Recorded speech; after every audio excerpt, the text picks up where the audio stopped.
इस वीडियो को मैं पार्ट्स में डिवाइड करूंगी। आज का मेरा वीडियो का मेन जो टॉपिक था, आंसर है ना, वो यहाँ मैं इस वीडियो के अंदर डिटेल में आपको बताऊंगी। दुबई आने से पहले क्या क्या चीजें अपने साथ लेती, तो यहाँ पर लोग इस तरह करते हैं। मैं सबसे पहले तो कपड़ों की बात, अगर सीने या आपको सर्दियों के कपड़े भी डिफरेंट सिनेरियो होगा। अब बहुत अच्छा डिसीजन है कि आप लोग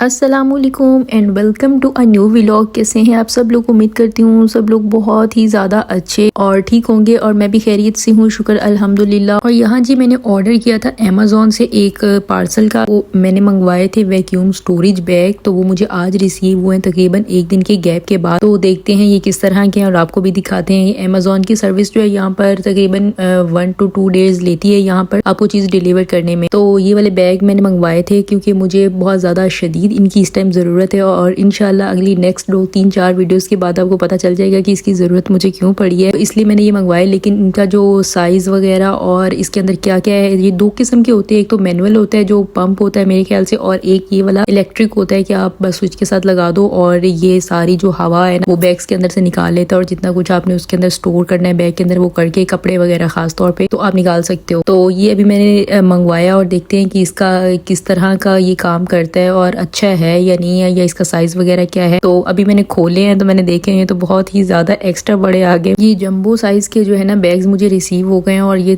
आई थिंक जो बड़े बड़े रजाइयाँ वगैरह और बिस्तर वगैरह होते हैं ना, वो इसके अंदर रख के आप करते हो वैक्यूम। खैर जी, आज की जो वीडियो का मुद्दा है वो यही नहीं है, सिर्फ मैंने आपको इन्फॉर्मेशन देनी थी कि मैंने यहाँ से मंगवाए थे और तकरीबन मुझे 49 दिरहम के पड़े थे अमेज़ॉन से, और इसमें 6 बैग्स थे, और इसके अलावा ये एक इलेक्ट्रिक पंप था जिससे ये सारी हवा वगैरह निकालेगा। तो इसके अलावा मैंने नून से भी ऑर्डर किया था और थोड़े से स्मॉल साइज के, तो वो जो है वो भी आपको मैं नेक्स्ट दिखाती हूँ। आज का मेरा वीडियो का मेन जो टॉपिक था वो ये था कि बहुत सारे लोगों ने मुझे मैसेज किया। सबसे पहले तो मैं उनको शुक्रिया अदा करना चाहती हूँ कि वो मेरी वीडियोस देखते हैं और इतना ज्यादा जो है वो अप्रिशिएट करते हैं, और जो वीडियो देख रहे हैं ना बगैर सब्सक्राइब, आराम से मुझे सब्सक्राइब कर। एक क्वेश्चन जो मुझसे बार बार पूछा गया है, मैं आज उनका रिप्लाई करने के लिए स्पेशल ये वीडियो बना रही हूँ। और वो क्वेश्चन ये था कि लोग मुझसे पूछ रहे थे कि हम दुबई शिफ्ट हो रहे हैं, बहुत सारे लोग यहाँ पर माशाल्लाह से शिफ्ट हो रहे हैं, दो इंडिया से और पाकिस्तान से और दूसरे कंट्री से। तो सबसे पहले तो मैं उन सबका वेलकम करना चाहती हूँ। दुबई के अंदर आपका बहुत अच्छा डिसीजन है कि आप लोग यहाँ शिफ्ट हो रहे हो। बहुत अच्छा कंट्री है, बहुत ज्यादा अच्छा कंट्री है यूएई, बाकी दूसरी कनाडा और अमेरिका की निस्बत मैं समझती हूँ कि बहुत ही अच्छा कंट्री, और आपका डिसीजन बहुत अच्छा है। और दूसरा सवाल लोगों ने किया था कि हम लोग यहाँ शिफ्ट हो रहे हैं तो हमें दुबई आने से पहले क्या क्या चीजें अपने साथ लेके आनी चाहिए,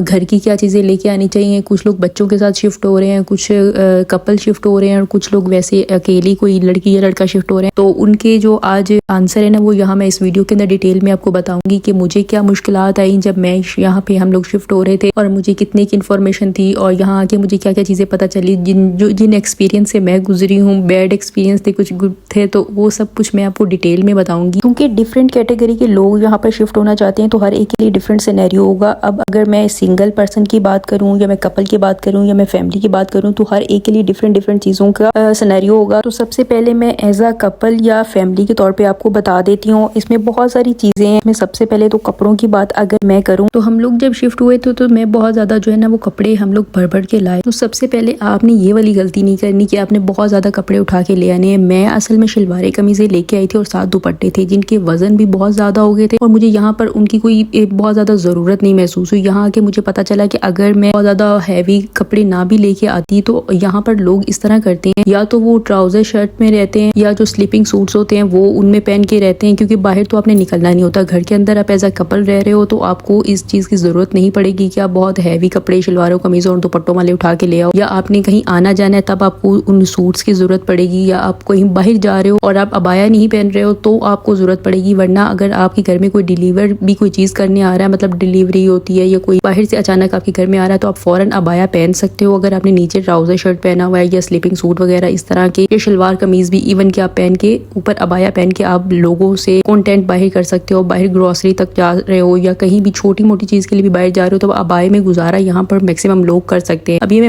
मुस्लिम लेडीज के लिए कह रही हूँ खास तौर पे। बाकी जो लोग हैं इंडियन हैं या जो अबाया वगैरह नहीं पहनते हैं, तो वो अपने मुताबिक कपड़े लेके आए। और बाकी जो है उनका वजन असल में बहुत ज्यादा यहाँ हो जाता है, और आने जाने में बहुत मसले मसाइल होते हैं, और इतने ज्यादा वो इस्तेमाल भी नहीं होते। और दूसरी चीज मैं सर्दियों के कपड़ों की बात करूंगी, तो सर्दियों के कपड़े आप लोगों ने लाजमी लेके चलानी है, क्योंकि दुबई की हर बिल्डिंग के अंदर ना आपको 24 घंटे एसी मिलेगा। भले जितनी भी बाहर गर्मी हो, यहाँ अंदर आपको माहौल ठंडा ही मिलता है। बस में चले जाओ या कहीं मॉल में चले जाओ या घर में रहो, ग्रोसरी स्टोर पे चले जाओ, आपका बाहर आना जाना तो इतना ज्यादा नहीं होता। वैसे आप कहीं घूमने जा रहे हो शाम के टाइम तो हल्का फुल्का आपको गर्मी महसूस होगी। अदरवाइज यहाँ पर अच्छी खासी मतलब घर के अंदर ठंडक रहती है। और आगे जो सर्दियां हैं वो भी अब ठंडी होती हैं। पहले दुबई की सर्दियां इतनी ज्यादा ठंडी नहीं होती थी तो लोग कहते थे नॉर्मल टेम्परेचर है, तो अब वो नॉर्मल वाला सीन नहीं है। आपको सर्दियों के कपड़े भी थोड़े से लाने पड़ेंगे। हल्की फुल्की जो जैकेट है या जर्सी वगैरह है उसकी जरूरत यहाँ पे महसूस होती है। और शुक्र हम यहाँ पर वो लेके आए थे तो हमें उसकी बड़ी जरूरत पड़ी थी यहाँ पर। तो ये कपड़ों के हवाले से मैं बात कर रही हूँ। बाकी जो बच्चों के कपड़े हैं नॉर्मल लाने चाहिए काफी सारे, क्योंकि यहाँ पर कपड़े जो है ना वो बहुत ज्यादा एक तो महंगे हैं और आपको साइज का बहुत ज्यादा इशू होगा और यहाँ सिलवाने के बहुत ज्यादा इश्यूज है। पहले आप आए और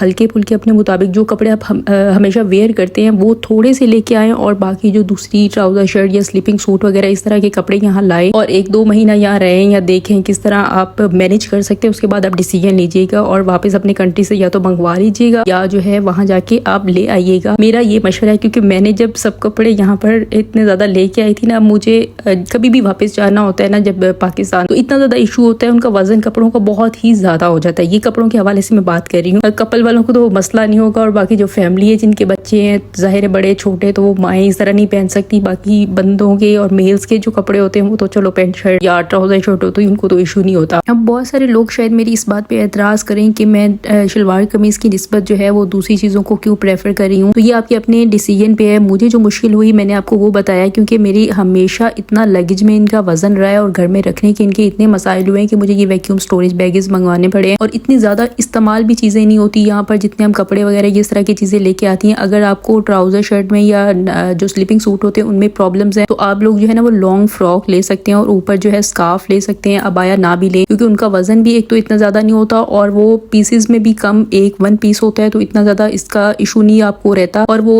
मतलब कि किसी भी चीज में एडजस्ट हो जाते हैं। तो आप इस तरह के कपड़े ले, मैंने आपको मशवरा दिया है। बाकी आप ऊपर अबाया वेयर करें या मैक्सिमम लोग अबाया ही वेयर करते हैं आते जाते बाहर। किसी को भी मैंने शलवार कमीज में और दुपट्टों में बहुत ज्यादा नहीं देखा। लेकिन आप थोड़े अगर हेल्दी हैं, लेडीज हैं या थोड़ी ज्यादा उम्र की हैं और उनको पसंद है इस तरह की वेयर करना, तो वो अपनी मर्जी पे डिपेंड करता है। मैंने नॉर्मल लड़कियों की और जो मतलब थोड़ी कम उम्र के लोग लड़कियां हैं मैंने उनके लिए मशवरा दिया है। बाकी जैसे आपको ईजी लगता है आप वैसे वेयर कर सकते हैं। ये कपड़ों के हवाले से मैंने आपको बताया है। दूसरा प्रॉब्लम कपड़ों के हवाले से ये है कि आप या तो यहाँ पर जॉब कर रही हैं एज अ सिंगल लेडी, तो वहाँ पे तो इस तरह की मतलब कि कपड़े आप नहीं पहन सकते हो, शलवार कमीज और ये सब कुछ, तो इसलिए आपको वहाँ पे या तो अबाया वेयर करना पड़ेगा या उनका जो भी ऑफिस ड्रेस कोड होगा आपको वो पहनना पड़ेगा। तो इस हवाले से भी आपको बहुत ज्यादा कपड़े लाने की जरूरत नहीं है। जैसा उनका वो ड्रेस कोड होगा आप उसके मुताबिक कपड़े अपने लेके आइए। बाकी अबाया वाला या लॉन्ग फ्रॉक वाला मशवरा बिल्कुल सही है। और एक और प्रॉब्लम ये होता है कि हम पार्टीशन में रह रहे होते हैं या हम किसी के साथ रह रहे होते हैं तो आपको इशू हो सकता है कि आप दूसरे कपड़े नहीं पहन सकते हो। घर के अंदर जाहिर है वो लोग भी रह रहे हैं, आप भी रह रहे हैं, तो आप इतने ज्यादा शलवार कमीज इस्तेमाल कर सकते हो। जैसे मुझे भी यहाँ पर प्रॉब्लम होता है, मैं यहाँ पर दुपट्टा और शलवार कमीज में रहती हूँ, इसलिए मुझे अभी प्रॉब्लम नहीं होता पार्टीशन में भी। अदरवाइज आप अगर अकेले स्टूडियो में या अपने पूरे घर में रह रहे हो तो आपको इशू नहीं होगा। और ये कपड़ों वाली बात बहुत ज्यादा लंबी होगी क्योंकि मुझे डिटेल में ये बात बतानी थी और इंशाल्लाह मैं नेक्स्ट और भी वीडियोस बनाऊंगी जिसमें बाकी चीजों की थोड़ी थोड़ी डिटेल आपको बताती रहूंगी। इस वीडियो में जितनी मैं कवर कर सकी उतनी बाकी चीजों की भी बताऊंगी और बाकी नेक्स्ट वीडियो के अंदर जो है आपको दूसरी हाउस होल्ड आइटम्स के बारे में बताऊंगी कि आपको क्या क्या लाना चाहिए। ये मेन डिसीजन, ये मेन मसला था कपड़ों वाला, खास तौर पर जो मुझे इतना ज्यादा इसने तंग किया, तो मैं आपको लाजमी बताना चाह रही थी। तो इसके अलावा एक इस चीज पे भी